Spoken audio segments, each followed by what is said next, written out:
All right, hello everyone, and here we are again on our Great Reset series, coming to you live on Twitch. What is it? Twitch, Facebook, and YouTube simultaneously. We are using our old software, so I expect everything will be okay. Make sure you comment. Make sure you're asking questions. I'm going to be giving you a first peek at a video that we're dropping tomorrow on the Great Reset. I was able to complete it a little bit early, so I'm going to go ahead and play it for anyone watching the live broadcast. So that's a little extra something. Let me know what you think. I hope you have as much fun watching that as I did making it.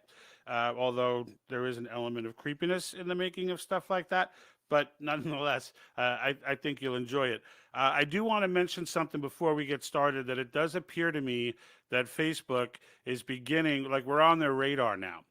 So we're, if you don't know us for a long time, we're a fairly young channel, just under a year. We're coming up on 1 year, but really the first 6 months, we really weren't. We were just sharing our YouTube stuff on Facebook, and even then, we weren't creating a ton of content. So really, we're about 6 months old.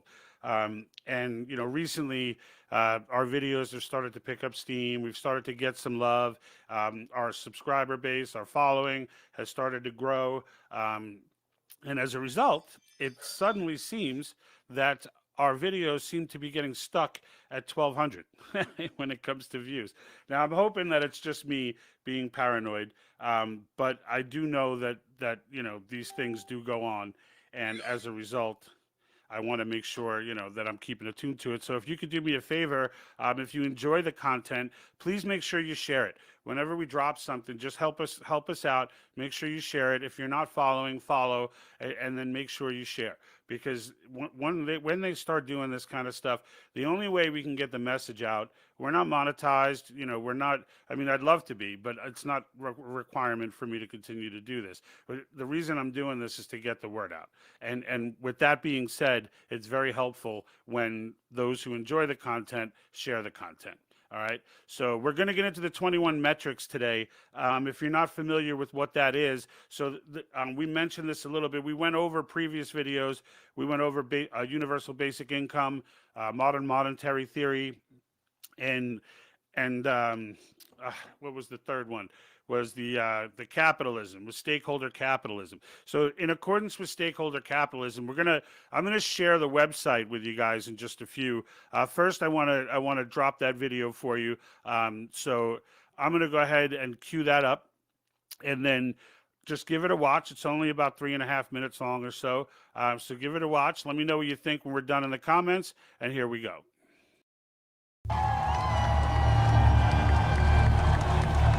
Citizens and leaders of the world, I speak to you today from a place of humility and empathy. The United States government has agreed to dissolve the US dollar, which has never recovered from losing its place as the world's reserve currency. In these times of emergency, there is an opportunity to reset the way we do things. We have created a one-world currency under the International Monetary Fund. Today, I announce that the United States has agreed to the terms of the United Nations. Today, I proudly announce that the New World Order will begin. With the full support of leaders around the world, the 2030 agenda will finally be realized. Today, we move forward to completely end poverty and hunger. Under the leadership of the First International Council of Sustainable Development, we will bring to justice evil corporations whose greed and hunger for profit have been the blight of this earth. Starting today, companies of the world will be held accountable to the 21 core metrics of the United Nations. Any company scoring below the acceptable threshold will be dissolved and their wealth distributed to assist the development of less fortunate nations as we build a more equitable existence among the world's nations. Hence, going forward, every citizen of the world will receive a universal basic income of no less than 2,500 of the new IM. Oh, it cut off. My apologies, guys. It looks like the software I'm using won't allow the full upload. Wow, that was a tease. All right, so there's a reason to subscribe. It won't allow the full upload. So I guess the file was too big, and we're using kind of simplistic software here. So I tried OBS and OBS Streamlabs, and it was a disaster. So I had to come back to the paid service that I have. But all right, you have a tease then. So we're going to drop the full video. Maybe I'll drop it right after this, just because I kind of did you dirty there, and I'll give you an opportunity to watch it. But give me some comments as to what you thought of it so far. And then, and what's this, Sandra Hartford, I only see 4 views. Yeah, Sandra, we're on 3 different platforms. So right now there are 14 people viewing. So that's the reason. On Facebook, there are 4 apparently, if that's what you're seeing. But I don't have a breakdown by network, which one is which. So we're on Twitch right now, we're on YouTube, and we're on Facebook. All right. But I'm going to jump in though, just for the sake of that video not finishing up. So I want to share something with you. And I want you to see these metrics. So these 21 metrics that the World Economic Forum has put together, and there are 34, I mean, the 21 are core, and then there are like 34 sub metrics in there. And this is basically their scoring card that they want to use once they get their plan implemented. Now, the video that I just produced that I showed you a piece of right there, that was just a picture of what 2033 could look like. They have a plan, an agenda called the 2030 Agenda, where this has been adapted. It was created with WF, adapted by the UN, and it's basically this pie in the sky madness of just ending every problem the world's ever had. So it's hard to look at it when you read it and be like, well, I don't want to end poverty. I don't want to end hunger. It's hard to be like that. But at the same time, when you realize that it's really not about that, and you realize how they plan on implementing that, that's when you get channels like mine that do full series on this, and people like Glenn Beck who write books on this, because it's creepy as hell. It's creepy as hell. And, you know, the fact that they're so excited about COVID-19 as being the launch pad, even though climate change is really the core of what they're thrusting with, they see COVID-19 as the launch pad. And, you know, I kind of guessed this early on, was that, and maybe you did too, just as a gut feeling, you know, that like, is this a test? Like, are they just trying to, I mean, some of the rules were so ridiculous that it was just like, am I getting punked? Right? Like, what do you mean I got to take my mask off when I sit down, but I got to put it back on when I stand up? Like, what's the difference? Like, you know, that's not how this works. So, you know, and you felt like you were getting punked, right? It was like, they can't be serious, but you ended up doing it because you want to finish your meal, and, you know, you're already in the restaurant, or, you know, whatever activity it is that they're trying to stop you from doing. And they, you know, it's like you want to go into a store and they're like, all right, well, you have to stand on your left leg and then hop around in a circle. And while you're doing that, you put your mask on. If you put your mask on any other way, we can't let you in. And it's like, it's almost like they're testing you to see how far they can make you go. Well, you know, now it starts to feel like that there may have been an element, you know, I don't have documentation, this is all a gut feeling, that there may have been an element of truth to all that. Because, you know, in the end, when you look at what Dr. Matthias Desmet, and we did an episode on this as well, on mass formation psychosis, when you look at, you know, one of the keys to know whether or not there's a mass formation going on, one of the keys is that what people are doing and demanding and arguing for things that are completely irrational, things that make absolutely no sense. And yes, I do see the chat there. There you go. Now you're up on the screen there, Corvo, Bianco, Nero. All right. We do seem to have become international now. Like I've been getting people from Ireland. I've been getting people from Australia. We got the USSR. I had someone who I think was from Ukraine. So we are getting an interesting mix of people. that have been tuning in, which is great. And for anyone out of country, keep in mind that, I am US focused in many ways. So you may hear me, especially when it comes to things like Article 5. So you may hear me go on a rant of Article 5, which would not apply to you if you lived in, Ireland or the USSR or Australia. So just follow me there. You can watch our episodes to see what I'm talking about with it. But getting back on the metrics, it seems like they were testing to see, and this is why they feel like this is the big opportunity, because they say it over and over and over again, that this is, this COVID-19 is an opportunity. I mean, over and over and over again, it's the opportunity for the reset. So many of them have said it, that it's clear that this, there's something changed in 2020 with these guys, and clearly, according to them, it's COVID-19. And so my take on it, because it's like, why would that change so much? You already have climate change that's going to end the whole world. Why do you need a pandemic? Well, I think that's why. I think the pandemic was they've been doing this, right? They've been doing this for 60 years, 65 years, right? 70 years. I mean, this is the mid 50s is when the Russians started this process, right? The hippies were the first demoralized generation, and Yuri Bezmenov. If you haven't watched, if you're new to the show, Yuri Bezmenov, we talk about him all the time.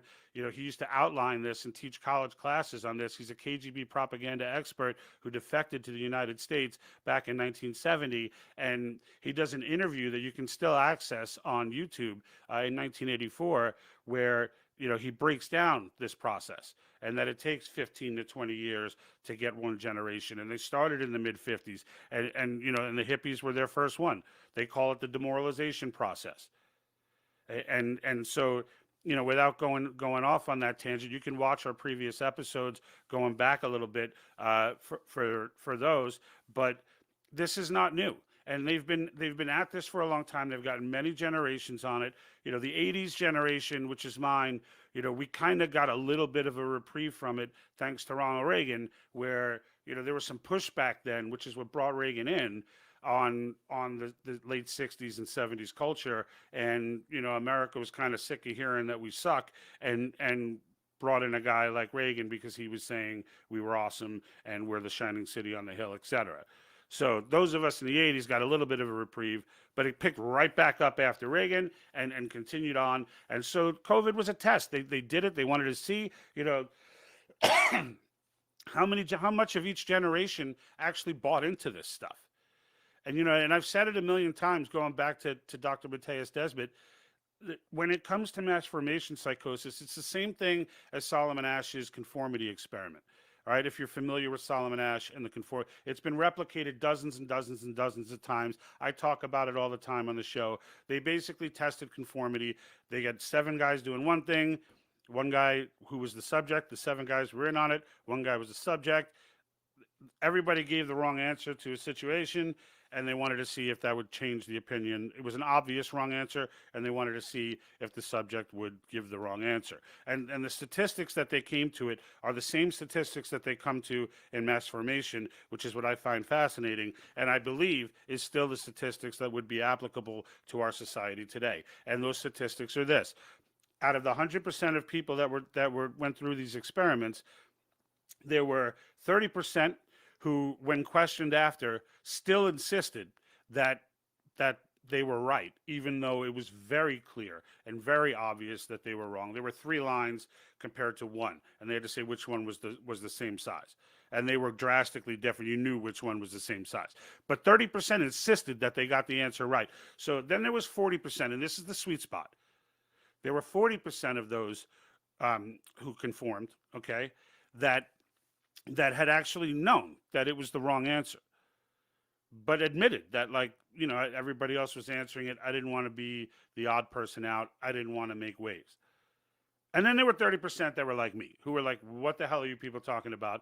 That's the wrong line. And so, what I believe is, and keep in mind, in those experiments, if even one person deviated, so of those people who gave the wrong answer, if even one deviated from the wrong answer, the percentage of the subjects that gave the right answer went up increasingly. It went up significantly.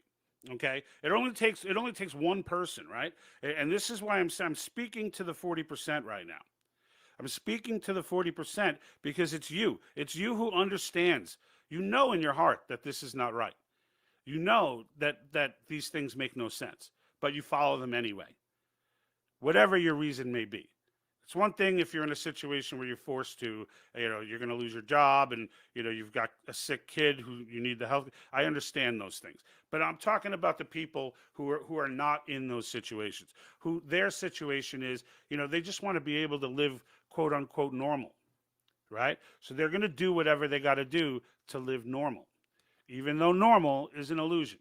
Okay? So basically with the Great Reset, now that they've done this testing and they feel, in my opinion, that, all right, they've got a good amount, they've got a solid mass formation going on, right? Globally, we're looking probably at about 30% of the world who will actually argue into this stuff, right? Who will fight for climate change. I mean, and when I say climate change, I don't mean, because a lot more people than 30% believe that the climate is changing, all right?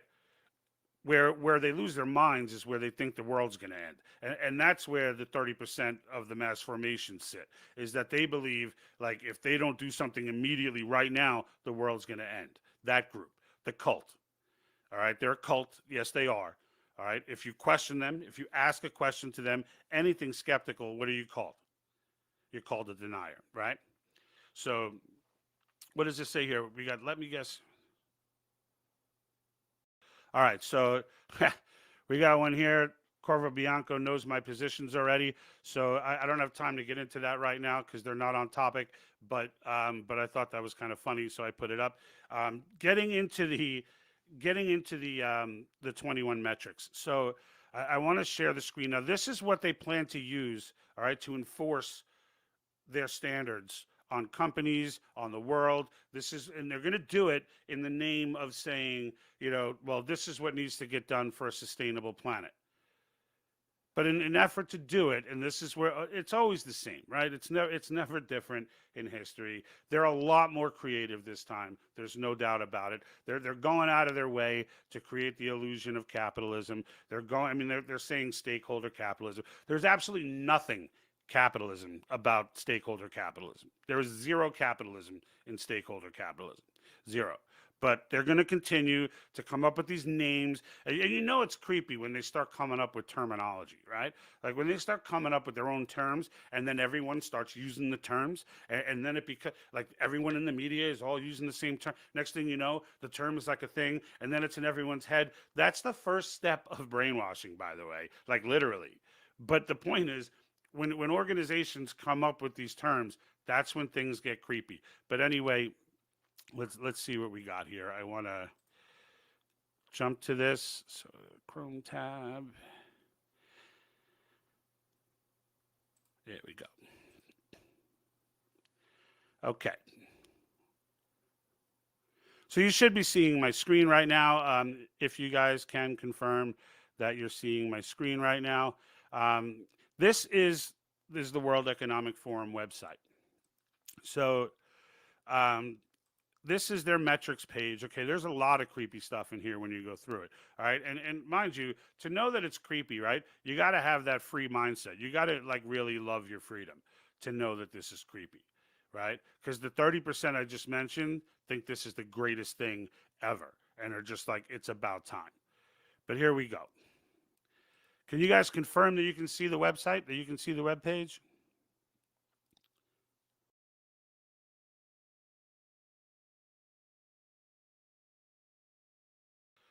All right, so explore the metrics. I'm just going to move on because I didn't get a comment from anyone about it. Cannot see it. Okay, hold on.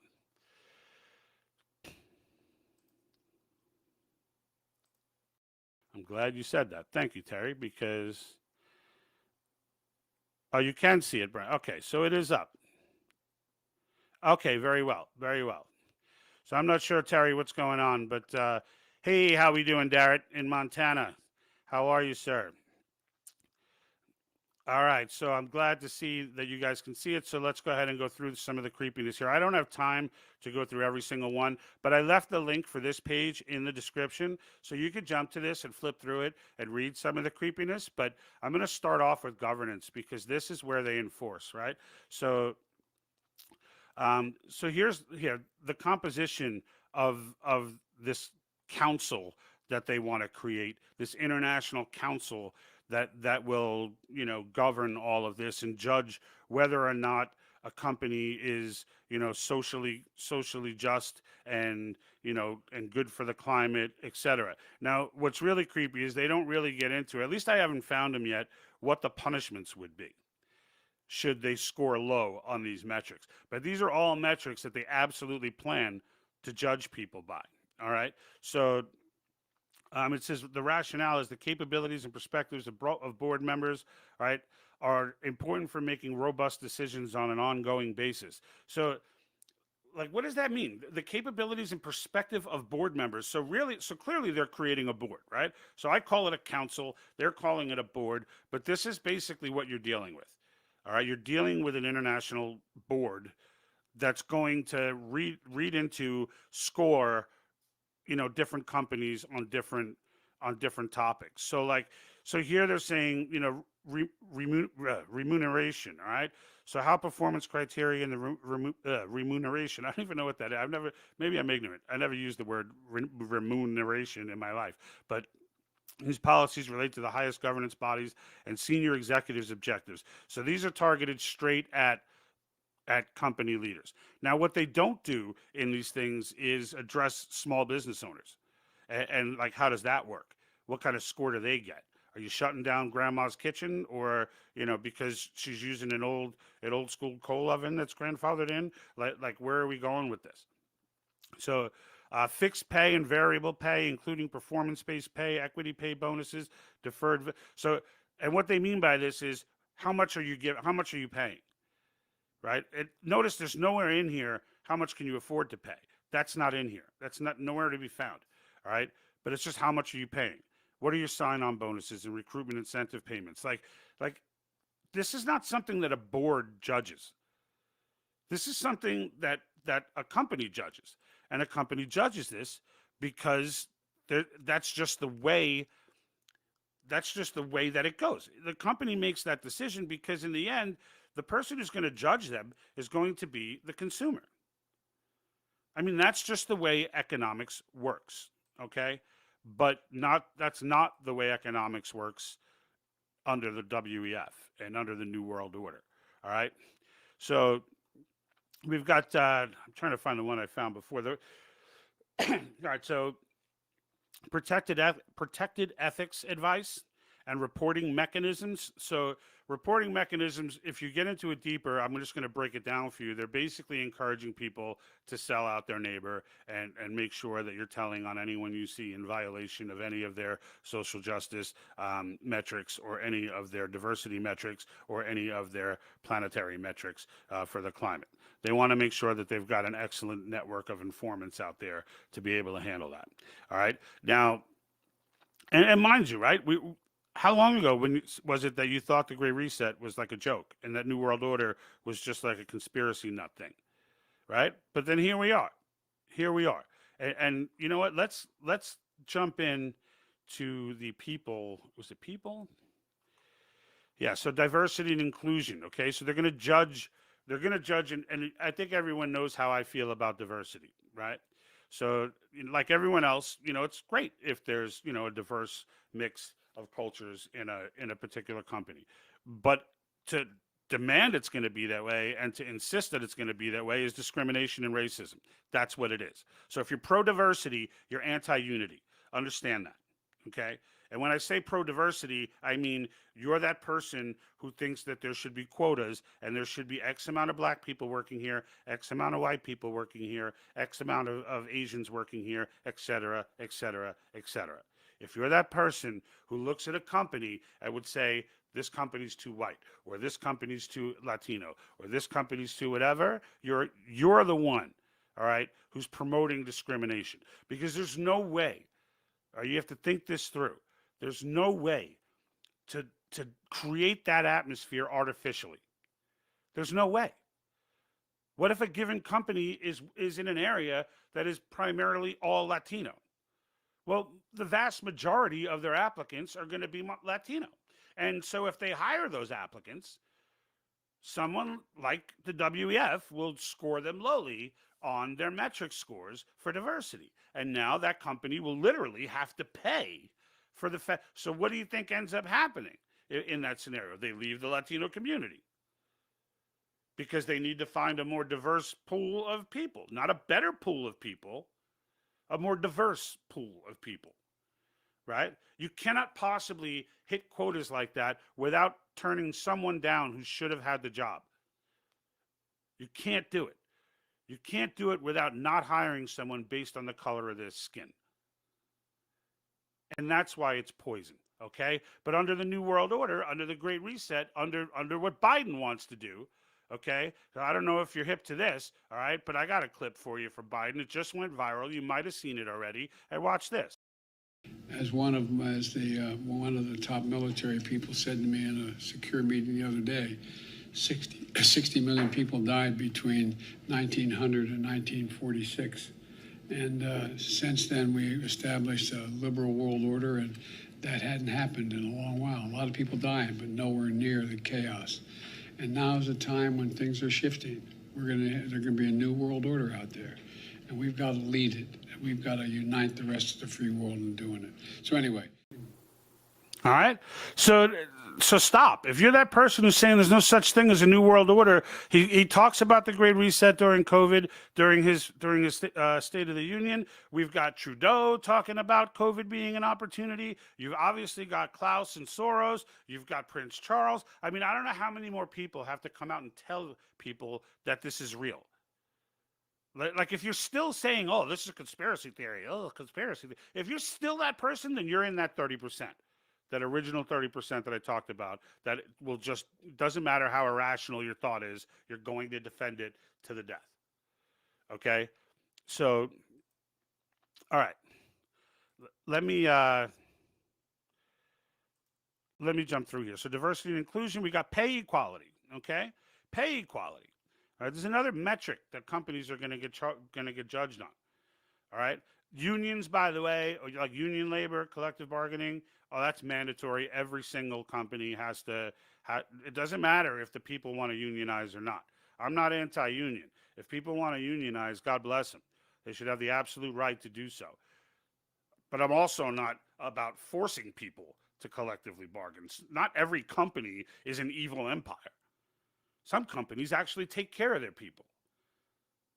And employees enjoy dealing directly with their managers and getting feedback directly from their managers without working through middlemen all day. There's pros and cons to both, okay? But the idea that you're going to force everyone to do it, again, everything about this, folks, is force, okay? Everything about this is force. So, like, I just wanted to give you that taste of the website. I gave you the link. You can jump to the link and really get in and explore, you know, all of that craziness. But you see where they're going with this, right? And it starts to make sense, right? Because even Alexander Solzhenitsyn, all right, if you're not familiar with Alexander Solzhenitsyn, he is another Russian defector, the author of the Gulag Archipelago, okay, an acclaimed author, and he wrote a book, or he actually gave a speech that is now in print in a book that you unfortunately do have to buy hard copy. I could not find it anywhere on the internet. It's not being sold electronically at all. So you have to buy the hard copy, okay? But in this Warning to the West, on the last page, and we have the quote, we have the quote in the midst of a video that we did a while back. You'll see like Uncle Sam on the cover flexing his muscle. Says 15 states have already signed on. In the midst of that video, you'll see the quote from him. But basically what he was saying is he was warning us. This is in 1976. He was warning us not to fall for things like social justice and finer shades of equality is what he called it. That they're trying to destroy your beautiful and magnificent country. That's what he said. This was in 1976. At the same time, Yuri Bezmenov, who worked for the propaganda media machine in the Soviet Union, had defected and was going all over the place, trying to scream from the highest mountain that this is something they're doing because they can't beat us militarily. All right. And they acknowledge that it takes decades and decades, and they've been at this for decades and decades. This is their moment, folks. All right. So, anyone from any generation right now, all right, that gets it and reads history and understands what's been going on, okay? Like, once your eyes are open, I always say this to people, once you see, you can never unsee. But seeing is the hard part. All right. So, Yuri Bezmenov, his belief is once someone's demoralized, they can never. They're gone. They're done. According to him, the only cure for something like that is the next generation coming up. I don't believe that. I don't believe that. I think people are opening their eyes all the time. But the KGB has that much confidence, or had that much confidence in the program. Right now, it's really being run by others. Okay, the Soviets were kind of the early phases of it, but with the fall of the Soviet Union, that just got picked right up by China, Soros, the rest of the globalists, the Klaus Schwabs of the world. That got picked right up, and it's never stopped. Okay, it's never stopped. We have at least 2 to 3 generations who believe every 12 years the world's going to end. That's what they believe, and then the 12 years come, and the world doesn't end, but they're easily convinced that it's the next 12 years that it's going to end. Despite the fact that thousands, I mean, they're still running around, 97% of scientists agree. Like, they still, like, quote that. Like, no one, they either got the memo and threw it away, or they never got the memo that statistic was complete nonsense. All right? But this is what these are the people that they've groomed, okay? And some people, look, this Generation Z and stuff, from cradle to adulthood, they're getting this message. Every single teacher, everyone that they encounter is giving them this message. So if you're the kid growing up, you're going to believe this stuff. It's not hard, when the effort is that ingrained. Like, now they've infected just about our entire education system, everything. All right? And the reality of the matter is this right here is how you save America. Okay, this is it.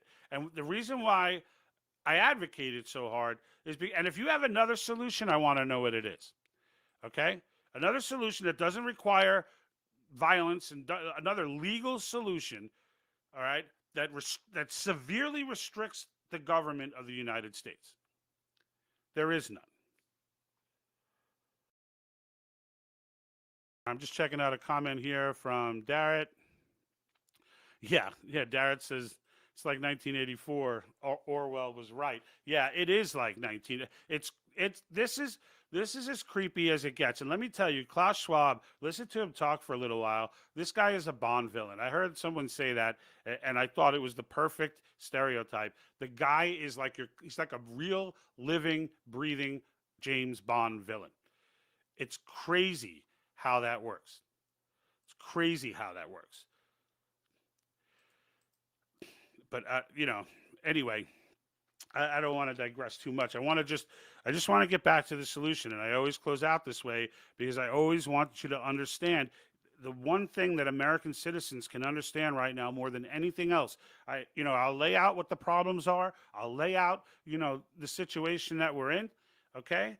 And it's not hard for you to read yourself, but I'll always answer questions. I will always engage. I will always get down with it. There's no doubt about it. I will answer comments. I respond to emails. I respond to everything. I'm all in, folks. And I'm paying money to keep this channel going. All right? I'm all in. But the fact of the matter is, you can't talk about the problems. There's an old thing in leadership that, and I spent many years in leadership, whether it be management or a business owner or whatever it may be. And, one of the cardinal rules of leadership is don't speak loudly about a problem unless you have a solution. All right. And I hear a lot of people today screaming about the problems that we have. I get emails or comments in some posts giving me the history of the Rothschild family and how I don't understand that, this is deeper than I believe, that there's no hope, there's no way out of it. As soon as I see that, we're all done, there's no way that these people, I'm done with them. I'm done with them. Like, if you're one of those people that thinks this country is so lost that it can't be saved, well, I don't have time for you because I got stuff to do, right? I got a country to save. So in the end, to me, there is something we can do. There is something we can do, and it's right in front of our face. And it doesn't involve, we don't even have to look at the federal government to change it. We don't even have to acknowledge their existence to change it. Okay? All we have to, the people we need to address are our local state legislatures. That's who we need to address. All right? And the reason why is because our local state legislatures control the entire Article 5 Convention of States process, the entire thing. Governors have no say. It's the people and our state representatives. And if you're out there thinking, well, they're still politicians. The politicians are still corrupt. Blah, blah, blah, blah. Why don't you take a minute, okay, and start watching some of the floor debates with these people as these resolutions, one after the other, keep passing. Because they're not the same thing. There's a huge difference between a federal legislator and a state legislator. A huge difference. And I said this last time, state legislators, they get on the floor and they're talking about a constituent that they just responded to an email from, someone who just stopped by their office, a call that they just received, or a call that they just returned. You can go meet your state legislator, okay? You can go meet them. It doesn't matter if they're Democrat or Republican. You can meet them and have a respectful conversation with them, and they will listen to you. All right? That doesn't mean that as an individual now you're running the show, because you don't know who else is talking to them and what they're saying. But you can access your state legislators. So for those that don't know what Article 5 is and what the Convention of States is, it is the ability under Article 5 in our Constitution. There are two methods of proposing amendments to the Constitution. One of them is Congress, which we've always done, and the other one, which we've never technically done, is that a convention is called by the states. In either case, it's 2/3 of the states or 2/3 of the House and 2/3 of the Senate, whichever way. If it goes states, then it's 2/3. If it goes House and Senate, it's 2/3. All right. But in the end, that 2/3, once together, can propose amendments to the Constitution. So basic on topics. So what happens is 34 states, it's 2/3 of the states. So 34 states will pass individual. All right. So each state is different. They're all sovereign. Right. So we're not dealing, there's no federal oversight here. Each state is its own sovereign entity. They write these resolutions, all of which are listed on our website by state. So they write the resolutions and they put in the terminology and the topics that are concerning them as a state. In this case, it's term limits for all federal officials. So don't start with we have term limits, they're called elections, because it's all federal officials. So think deep state, think SCOTUS, okay? Supreme Court, right? Think that way. It's everybody that gets term limits. Okay, because none of these positions were designed to be careers. Well, SCOTUS wasn't not designed to be a career, but everything else was not designed to be a career. Okay, they're designed to be service. Second one is fiscal restraints. Now, this is where we get to the Great Reset. All right, because term limits, yeah, that would help sort of initially, because you'd obviously get rid of all the dinosaurs that are buying into this stuff, the Nancy Pelosi's, Mitch McConnell's, et cetera. But in the end, that's not the big one. Fiscal restraints, now this is a game changer. Fiscal restraints, we pass a balanced budget amendment, and it's over. The Great Reset ends. Right there, poof, gone. Because this movement does not have China. It does not have Putin, okay? So, and Putin got rid of the central bank some time ago, actually. Or I don't know if he did it, but Russia got rid of the central bank quite some time ago. All right, but he doesn't have them. He doesn't have India, or they don't have India. So the United States is absolutely crucial. And frankly, even if they had those and didn't get the United States, this thing wouldn't work. All right. So, and in the end, if the way that, and as I explained in the monetary theory episode for the Great Reset, they require a deficit. They require deficit spending for monetary theory to work. And it's the only way they can fund giving everyone a $2,000 check every month, plus universal health care, plus, all this stuff that everyone just laughs at, the practical people laugh at, because it's just ridiculous. But with new monetary theory, they think they can just continue to quote unquote print money and pay for it all, and it won't matter. Okay, but of course, we went over the faults in monetary theory, of which there are many. But again, it's another product of these indoctrinated generations that are coming up, where now you have professors whose professors believe in this craziness. But without that, it can't work. So if we pass a balanced budget amendment, our dollar instantly will start to raise in value instantly. All right, our credit rating will go through the roof, because once the debt starts coming down, it's not going to be paid off for a long time. You don't just pay off $30 trillion. But once you start that road, once you get down that road where it's constitutionally illegal for for them to propose any legislation, I mean, right off the bat, they've got to cut right off the bat. Goodbye, Department of Education. There's probably $1 trillion right there, certainly in the hundreds of billions, right there. Useless entity, just sucking up American taxpayer money. Actually, worse than that, it's actually a damaging organization, right? When you look at the state of our classrooms today, it's a damaging organization, right? But the days of them bribing your local legislatures, by the way, all of whom are like, when you listen to them speak in these debates, they're all eating it. They all on themselves. They all are embarrassingly admitting that they're as big a part of the problem as anyone else, because they're taking on this stuff too. Because they're the ones accepting, oh, well, you know what, we can give you $12 million for that education as long as you do this, and this. Okay, we'll do that for $12 million or a budget. We'll do it. And then next thing you know, the federal government is controlling education, and my daughter has communist posters in her classroom, in her high school classroom. Okay, so that's how that's and they acknowledge it, right? And they're ready to make amends.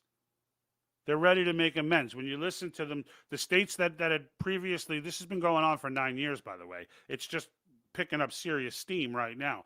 But the fact of the matter is, those in the past 9 years, there are many legislators who were not for this, who were buying into runaway convention theory and all this other garbage, and all these scare tactics that have been put out there. They bought into it. But eventually they kind of realized, like, who uses scare tactics? Do people with the truth on their side use scare tactics? No, they don't. I could tell you who uses scare tactics. Marxists. That's who uses scare tactics. Now, you see it. I'll point to a million examples in history of it. But that's real, right? So I got one here that says, Glenn Beck, this is Darrett again. Glenn Beck says, we're in debt to the tune of $130 trillion. Yeah, but Beck, I don't want to get into what he's talking about with that. It's $30 trillion. What we need to pay off is $30 trillion. And the bottom line is, if we just turn the clock, we don't even have to. If we paid off $10, like if we just stopped the debt clock, the impact globally would be tremendous, right? But even if you want to use a number like, it doesn't matter, you use 200 trillion, whatever. If the debt is getting paid down, prosperity comes. Okay, that's the bottom line. Prosperity will come. The dollar will gain strength. Yeah, you're gonna have, if you've got government programs that are sucking up your life, they're gonna have to rethink. So they're not gonna be no longer allowed to let Social Security go bankrupt, which it's going to do. Especially now with the way inflation is, they're going to have to make it solvent. They'll have no choice, right? So there are decisions that are going to have, but if you're on most of these, like the charity programs, the government charity programs, they don't have to do squat with those. And trust me, all attention is going to go to Social Security and possibly Medicare, or, in the end, whether it's Medicare or not, it'll be health services for those who really need it and don't have money. Those will be the two main focuses when the balanced budget amendment passes. All right?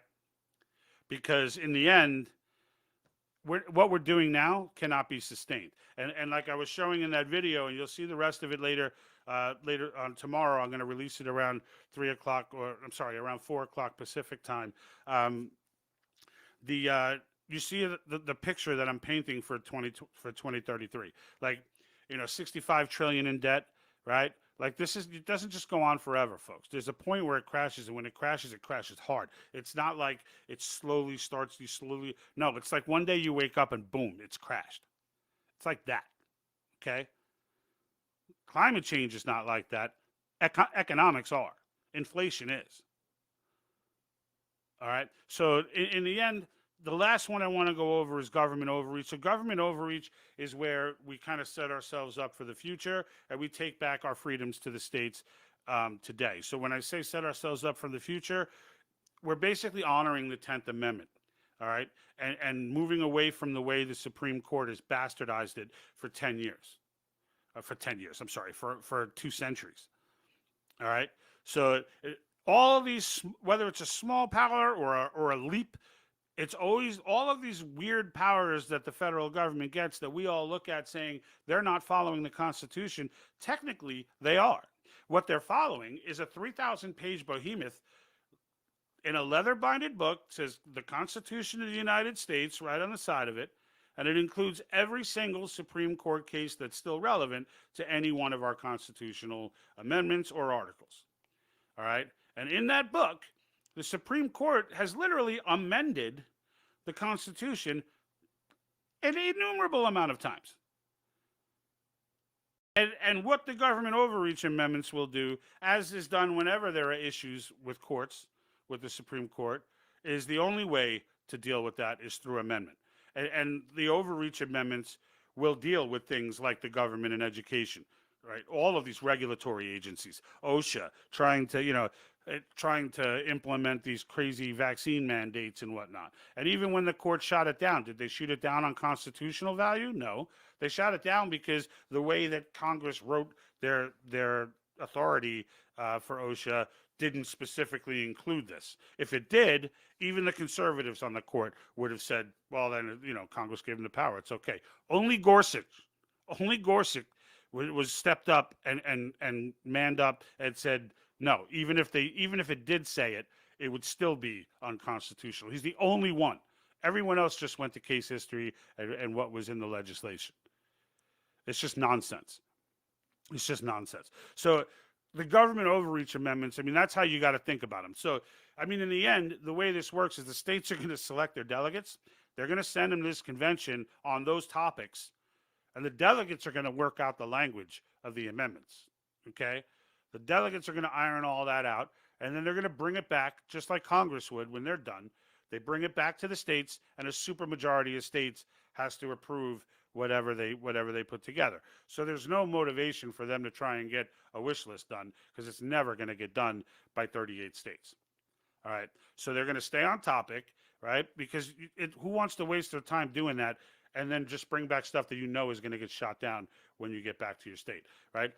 Some of these states are actually passing additional legislation to add punitive measures to a delegate because they're paranoid. They're adding punitive measures, but in the end, that's not even necessary. Just don't ratify it. That's it. Don't ratify it, right? So, look, I want to get into some of the comments here before I take off. So, we got Kevin up here. What's up, Kevin? How are you doing, sir? I hope I didn't make you wait too long to acknowledge it, but good to see you watching the show. Who else do we have here? Got a lot from Darrett. Darrett's pretty active, and he is coming from Facebook. Thanks, Kevin. Thanks. I see your love the shirt. Yeah, these are available in our Etsy store. Ask Me How to Save America. These are great for those of you who might be already active cause supporters. These are great conversation starters to help spread the word. I've actually had people walk up to me in supermarkets and such and be like, joking around. They'd be like, so, excuse me, do you know how to save America? And I'll get into a conversation with them. Like, they picked the wrong guy. Like I'll sit there and get into a conversation about it. So, but yeah, we had quite a few of these different styles of shirts in the Etsy store. So go check it out for sure. Thanks for the plug there, Kevin. I don't know if you intended that, but definitely appreciated. All right, so we got 12 years. Kids thinking the world is going to end is close to the solar sunspot cycle of 11 years plus, or 3 years. Yeah, look, there's always something. In the 70s, it was an ice age. Now it's warming until it was cooling. Now it's warming again. Where the debate with scientists come in, and the buzzwords about climate change that should concern anybody who's trying to be objective are terms like settled science. That shouldn't just concern you about climate change. That should concern you about our education system in general. Like the fact that when I heard Obama say the science is settled, he was the first one that I remember hearing say that. And when I heard that, I was just like, what? No scientist worth his shirt is ever going to use the term settled science. Ever. That is the most unscientific thing you could ever say about any topic, ever. You can't even say, they will not even say that gravity, that the formulas for gravity, that things fall at 9.8 meters per second squared. They won't even say that that's settled science. Because, and you know why? Because even though for a long time it kind of was, here comes singularities and quantum physics and everything else. It blows all that up. There's no such thing as settled science. So if you've ever said that, if you're watching and you've ever told someone that anything is settled science, don't ever do that again. Because sooner or later, you're going to run into somebody who knows better. All right, so here's one from Patty on Facebook. Patty Spangler, thanks for commenting. So what happens to my Social Security disability? Does it just go away? No, it doesn't go away, Patty. So, and what I was trying to say earlier, and maybe I didn't articulate myself well, what happens is that the government has to prioritize. So what I was trying to make the point of is that Social Security and some form of Medicare, now when I say some form, I mean a system of taking care of the most downtrodden in society, right? From a health perspective, those two things are going to be the highest priority, okay? So Social Security is never going away, all right? It's never going away. Now, will it be rethought? And absolutely. Now, you're collecting already, so there'll never be a change that's going to affect you. Changes that would happen, and every change, by the way, that's ever been proposed to Social Security, if you ever fell, even my own mom fell for this stuff with the grandma getting pushed off the cliff and stuff. No proposal from anyone ever involved getting rid of Social Security. The only proposals that had come out were privatizing it, meaning, all right, not saying put huge corporations, evil corporations in charge of the, no. It's basically saying you own your own money. So rather than pay into a slush fund that the government just wastes and raids on a regular basis, and then puts us on this course where I think last I checked, I'm almost 50, and there's a very good chance I won't be able to collect Social Security. Okay, that's real. That's real talk. Okay, or that at some point, if I do start to collect it, at some point it's going to unfund itself. It's going to run out of money. Unless you're a new monetary theory person and you think they're just going to keep printing the money, just keep printing it. Trust me, when that video I put out, if our debt ever got to 65 trillion, trust me when I tell you, it's over. It's over. Just like it was in the video. It's over. Okay? You can forget Social Security. You can forget everything. All right? They're not even going to be people prioritizing Social Security. There's just going to be no money in the bank. All right? That's the path we're headed down right now. And what's crazy is it doesn't matter who we elect. We bring in Donald Trump. This guy, I don't know that there was a more, at least internally sincere. Like in his mind, I don't think he was I thought he was ineffective in a lot of ways. He did some good things, but in the end, like long term, do you remember Anything, and when I say, do you remember anything he did? I mean, can you walk outside and see anything that he did? Like, it all got thrown away day one of Biden's presidency because he did everything through executive order, right? But in the end, even if he got stuff passed through, like, they're never going to vote to stop spending, ever.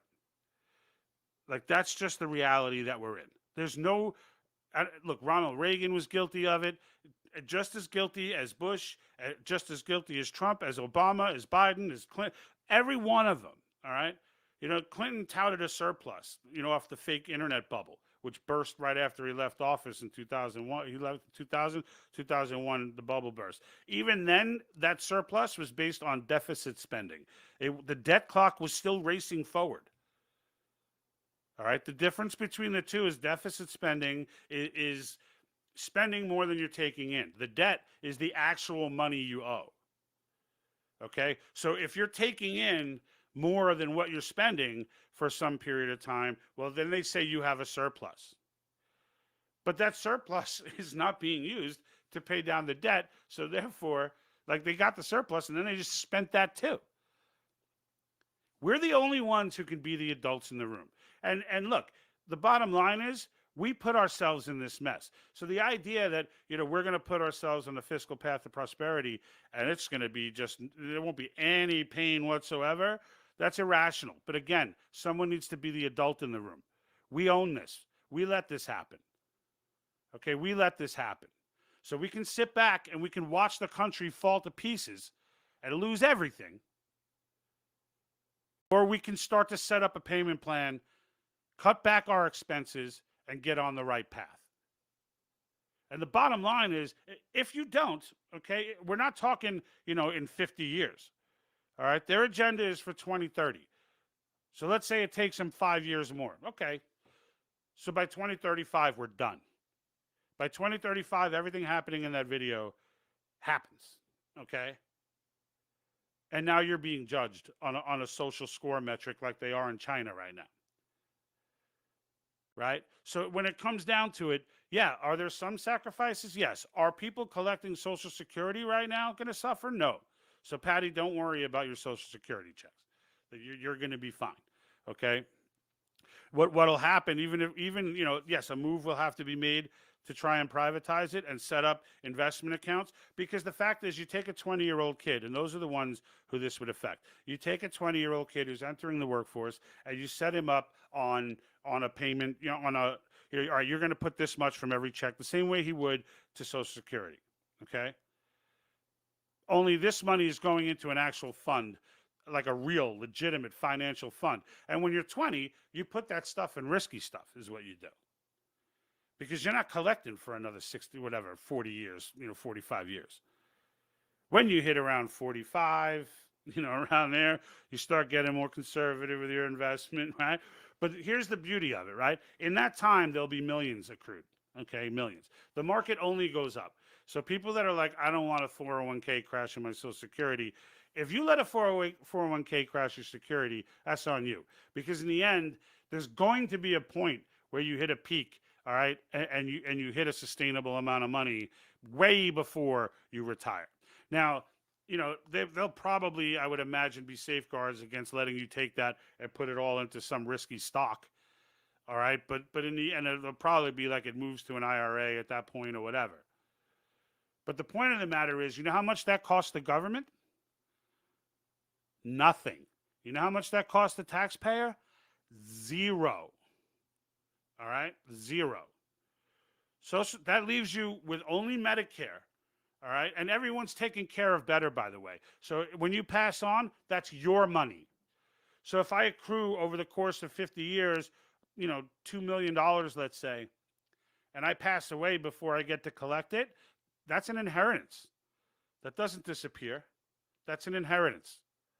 So in the end, it's a far better look. Everything in the private sector is far better. You're going to point to me a corrupt CEO, and I'm going to point to you two corrupt politicians. Why you would want to put your retirement? You know, I get it. Look, if you're collecting it now, what are you going to do? Right? You're in this. You're in. You got to do what you got to do. But if I'm 20 years old right now, I'm like, hell no. I want to put it in my own 401k or my own, you know, fund. because I want to give that to my kids. It's organic prosperity. That's what that is. And now Medicare is the only problem.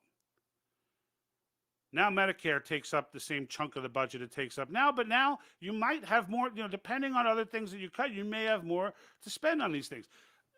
This is the point, right? There's trillions and trillions and trillions of dollars. There's $1 trillion a year. If you didn't see Rand Paul's rant, there's $1 trillion a year that gets spent. And we put this rant at the beginning of or we used it in one of our Convention of States videos. I think it's in the Convention of States series that we did, where he goes on and on about, and if you've never seen one of Rand Paul's rants, he does them every couple years or so, to an empty Congress. They all get up and walk out. But he shows the spending on, here's 900,000 to study Japanese quail doing cocaine. Here's 1.2 million to study lizards on a treadmill. And people look at those things and go, they laugh and they say, but that's not a lot of money when you consider the whole budget. Well, you know how many of those things there are? It adds up to over $1 trillion. To over $1 trillion. Okay? That's a lot of money. That's a lot of money.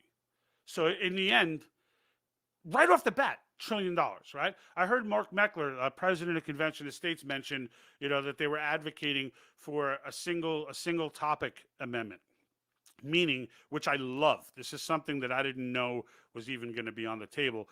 This would mean when you're going to write a bill to help veterans, the only stuff that can be in that bill needs to involve helping veterans. Period. Single topic. That's it. I used to advocate for this. I used to advocate for it a little more strict. I was like, a bill can't be more than 10 pages long on number 8 font. And like enough with these 1,600-page bills, right? The founders would look at that and be like, what the hell happened? Like, what's going on? All this needs to be brought back under control, folks. And look, when these amendments come through, maybe we don't get everything we want ratified, right? Maybe we need to call another convention. We can do that. The precedent that this convention will set, all right, the assertion of the American, even if let's say we only got term limits. Even if that was the case, we only get term limits, or only get fiscal restraints, or only whatever. All right, let's just say that happens and we can't get the 38 states to ratify the other amendments. We still set the precedent that the people are in control, okay? We still set that precedent. In the end, just like has happened in the past, and the reason why this has never been used before is because it's never been needed before. There have been some 400 attempts to do this in the past, but it needs to be, it's not easy. It's not easy. This has been going on for 9 years. It's just starting to gain traction now.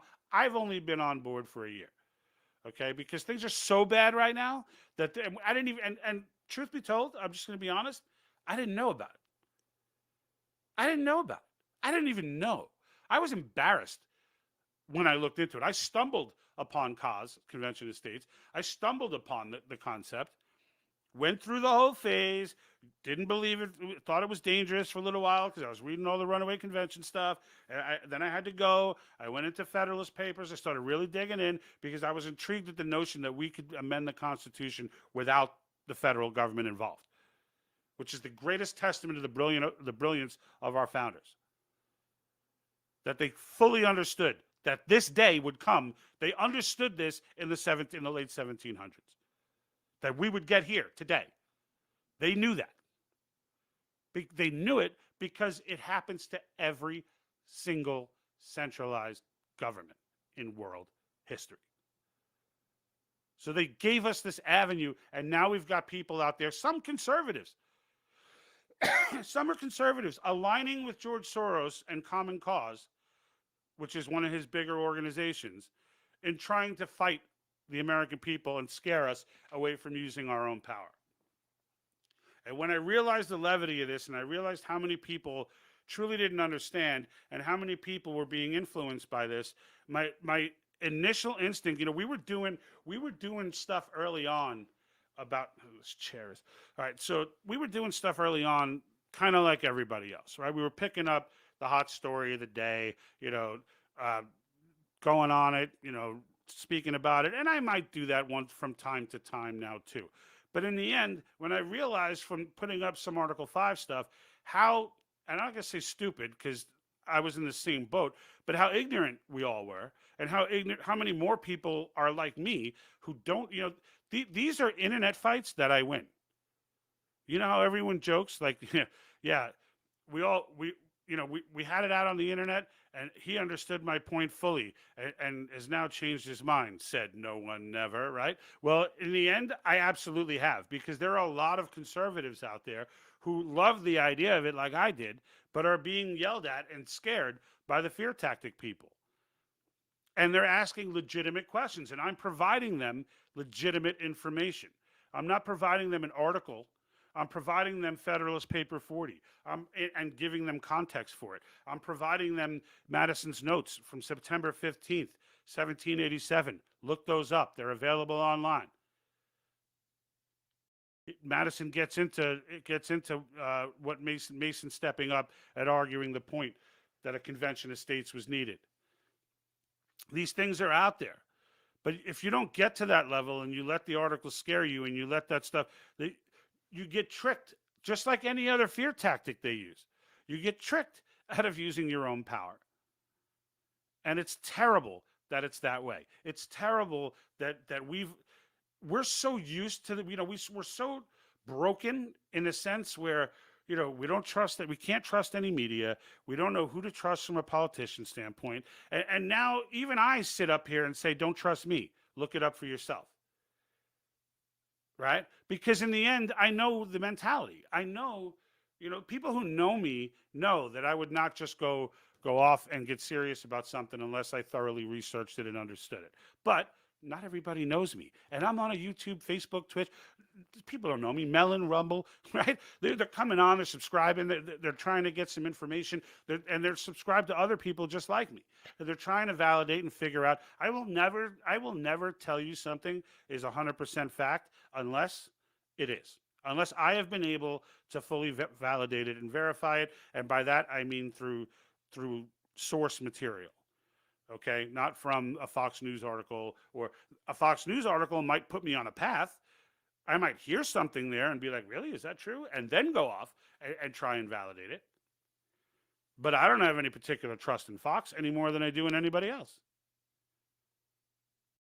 Right?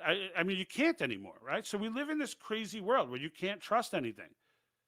So if you're going to convince someone of something, you have to give them source information. There's no way someone can read Federalist Papers 40 and believe that we had a runaway convention for our first convention. In that paper, James Madison explains, and if you don't know what the Federalist Papers are, it was basically the convention, the delegates of the convention selling the country on why the Constitution is the way to go. And they wrote these papers. It was a series of essays. Federalist Paper 40 is where Madison addresses the convention and why they didn't just amend the Articles of Confederation, why they completely turned it over and turned it upside down. Right? And it's not that they turned it upside down. It's that when it comes to it, what he argues, and I'll just simplify it for you, but I encourage you to read it.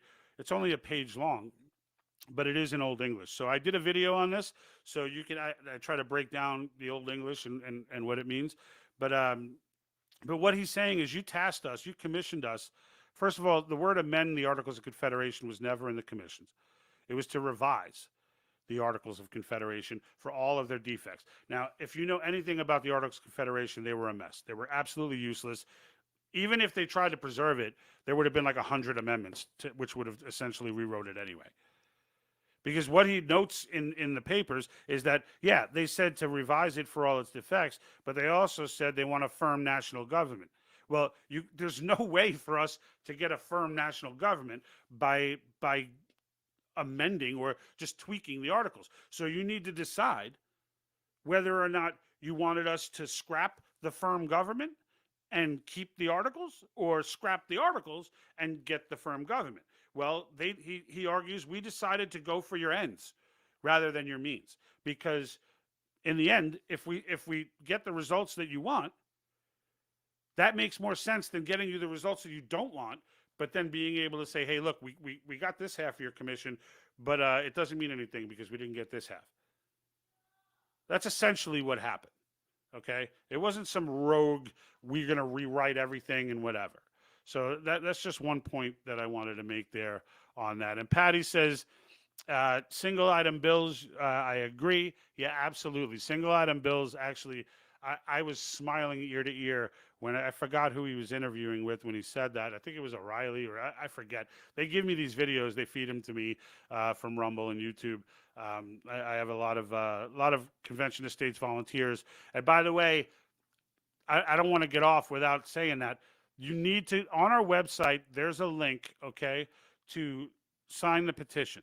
All right. So what you do, I know we only got like 10 people left on here because I've been on for a while, but that's across platforms. But in the end, go to the website, click on sign the petition, okay? And it'll take you to conventionestates.com, all right, which is where it's a great place. They have like a little educational thing that you can go through, which is all videos, right? But they're very interesting. They address some of the stuff that the fearmongers will throw at you, and in the end, what you do when you get to the site is you'll sign the petition. They will write a letter, all right, to your local representative for you on your behalf, letting them know that you want to see a resolution passed for convention estates. Now, you can go on the website and look up your state on that same page where the sign the petition link is. You can look up your state, and there's actually a link to the resolution, and it tells you where they are currently like where they are in the resolution process. Has it passed the House? Is it waiting on the Senate? But there are some 20 states that are still about to go this year, depending on the pressure they get from their constituents. And we have amazing grassroots all over the country. So, with that many states involved, honestly, if everyone, let's just say every state got, all the people, forget the governments in each state. If everybody got fired up and started reaching out to their legislators, if everybody did this, or at least not everybody, but let's say 1,000 in every state, started bombarding the legislators with emails, with phone calls, stopping by, whatever. Just let them know that it's a big deal. We could be calling the convention next summer.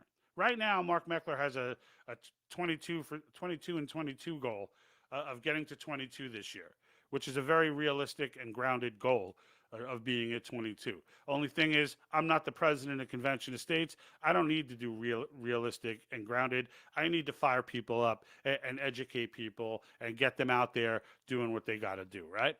I know he's been at this for 9 years, so that can kind of make a realist out of you. But honestly, I said it once and I'll say it a million times. Joe Biden is our biggest ally in this fight.